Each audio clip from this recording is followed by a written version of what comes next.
そうか。この手のひらにあるものが。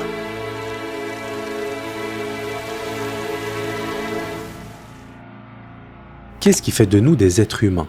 Dans Bleach, il existe des créatures très spéciales, les Arrancars. Je dis spéciales car les Arrancars naissent du néant et ne possèdent pas de cœur. À la place, ils ont un trou symbolisant le fait qu'ils n'ont pas d'humanité.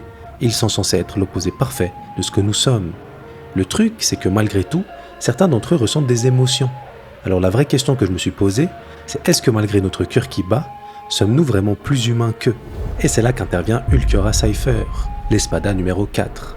Observez-le bien parce qu'en réalité, on comprend directement qu'il est particulier. Pourtant, cet être-là incarne parfaitement ce qui est censé être un holo, le vide absolu.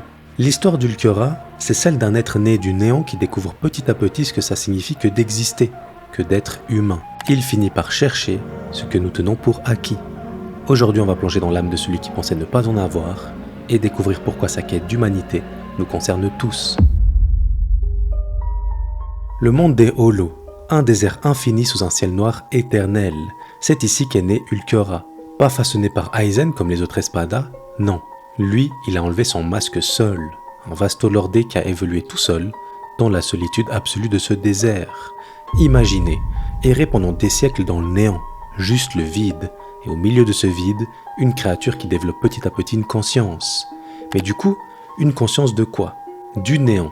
Sa philosophie, c'est que rien n'existe. Pour Ulquiorra, cette phrase n'est pas qu'une façon sombre de voir le monde, c'est sa vérité. Il n'a jamais ressenti la moindre émotion, donc celles-ci sont des illusions. Il ne peut pas comprendre tout ça. Le pire, c'est que cette philosophie marque qu'il est très réfléchi, parce qu'il n'a pas tort. Dans son univers, ces choses n'existent littéralement pas. Quand Aizen le trouve et lui propose de rejoindre ses espadas, Ulquiorra accepte. Il obtient une raison d'exister dans un monde qui n'en avait pas. Les espadas sont les 10 Arrancars les plus puissants choisis par Aizen. Il devient le numéro 4, mais Ulquiorra a quelque chose que les autres n'ont pas. Il a la capacité d'analyser, mais surtout de comprendre. Ses rapports sont parfaits, factuels, aucune émotion, il décrit ce qu'il voit, rien de plus. Pour lui, les émotions des autres sont juste des données à collecter, des phénomènes étranges qu'il préfère ignorer. Pour Ulquiorra, tout ça n'a aucun sens, c'est irrationnel. Mais là arrive cette mission. Simple en apparence, il ne sait pas encore que cette mission va changer sa vision de l'existence. Ulquiorra va découvrir que peut-être, juste peut-être, il existe des choses qu'il ne comprend pas, des choses qui échappent à sa logique. Et ça va tout changer parce qu'Ulquiorra, ce qu'il sait faire, c'est comprendre. Il arrive dans le monde des humains.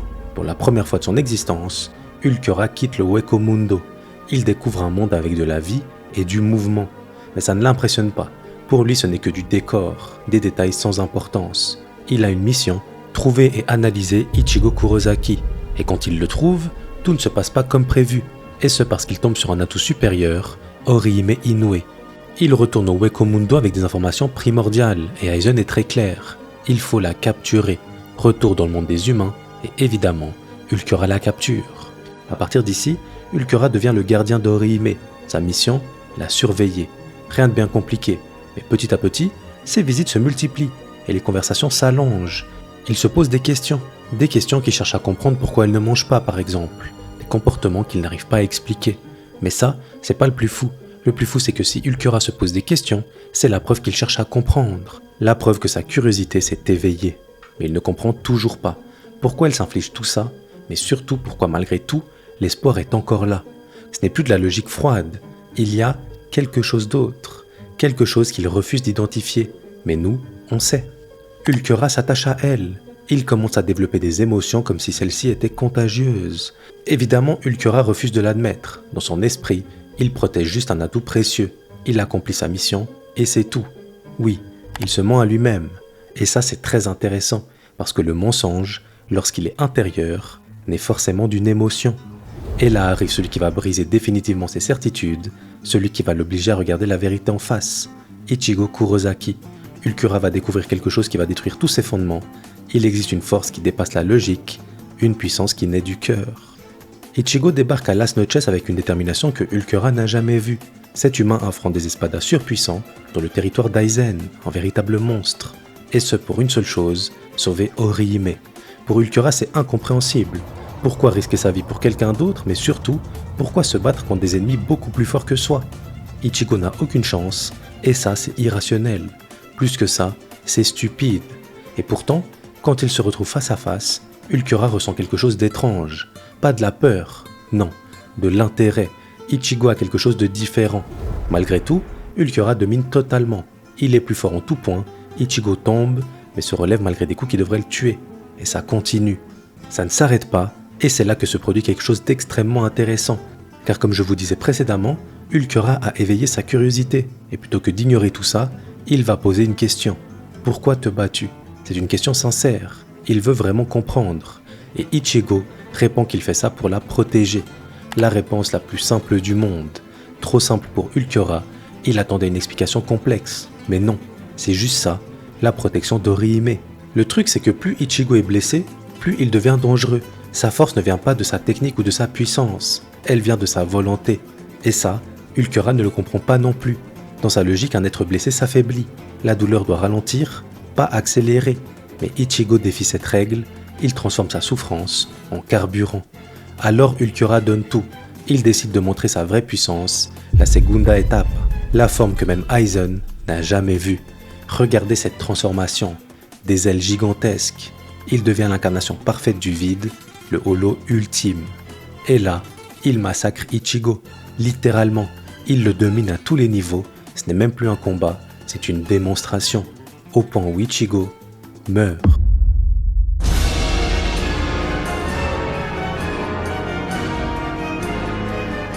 Sauf que là, Ichigo se relève.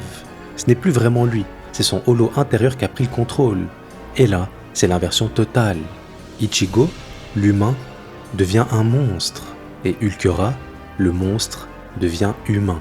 Pour la première fois de son existence, Ulquiorra ressent quelque chose qu'il n'avait jamais connu, la peur. Face à cette forme d'Ichigo, il comprend qu'il existe quelque chose de bien pire que le vide. Il existe l'absence totale d'humanité. Mais si vous avez bien suivi jusqu'ici, vous savez ce que ça veut dire que de ressentir l'absence totale d'humanité. Ça veut dire qu'Ulquiorra comprend non seulement que le néant n'est pas ce qu'il pensait être, mais en plus qu'il n'a jamais vraiment été ce vide. Il possède en lui de l'humanité. C'est pour ça qu'il cherchait à comprendre. Et c'est pour ça qu'il avait développé des choses qui ressemblent à des émotions. Ulquiorra se fait pulvériser, au point où quand Ichigo reprend le contrôle et redevient humain, il est trop tard. Ulquiorra n'a plus de force et vit ses derniers moments, ceux qui vont tout révéler. Il sait qu'il va mourir. Et Ulquiorra, ce qu'il fait, c'est qu'il cherche à comprendre. Il a peur de partir sans avoir compris. Et c'est là qu'il pose la question, la plus importante de toutes, le cœur, qu'est-ce que c'est ? Dans ces derniers instants, Ulquiorra fait un des gestes les plus humains de toute l'œuvre. Il tend la main vers Orihime, pas pour l'attaquer, non. Il tend la main comme un enfant qui découvre le monde avec curiosité.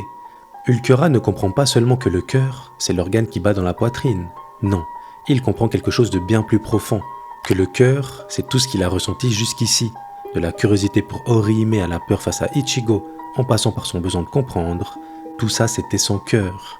Il l'avait depuis le début, il s'était juste convaincu qu'il n'existait pas parce qu'il ne savait pas le reconnaître. Et regardez ces derniers mots, je vois, c'est ça le cœur. Il ne dit pas je comprends, ce qu'il fait d'habitude, il dit je vois, parce que pour la première fois, il ressent au lieu d'analyser. Il se désintègre, doucement, mais surtout en paix. Même Ichigo est troublé. Il vient de tuer quelqu'un, pas quelque chose. Il a vu un ennemi découvrir son âme au moment de mourir. L'ironie la plus tragique, c'est qu'Ulquiorra a vécu dans le vide, emportant en lui ce qui pouvait le combler. Sa mort n'est pas une fin, c'est une naissance. La naissance de son humanité, au moment précis où il la perd. Et nous qui avons un cœur qui bat, la preuve que cherchait Ulquiorra, on cherche à l'extérieur ce qu'on possède déjà en nous. On va même jusqu'à se convaincre qu'on ne ressent rien alors qu'on déborde d'émotions. Ulquiorra nous tend un miroir, et dans ce miroir, on voit notre propre vide, notre propre quête d'humanité. Parce qu'au final, ce qui nous rend humains, ce n'est pas d'avoir un cœur qui bat, c'est de savoir ce qu'on en fait. J'espère que cette histoire très profonde vous a plu. Si c'est le cas, alors n'hésitez pas à me soutenir en partageant la vidéo à votre pote qui aime Bleach. Oui, on en a tous un. Je vous laisse avec ma vidéo sur Madara. Merci beaucoup pour la force. Ciao, ciao.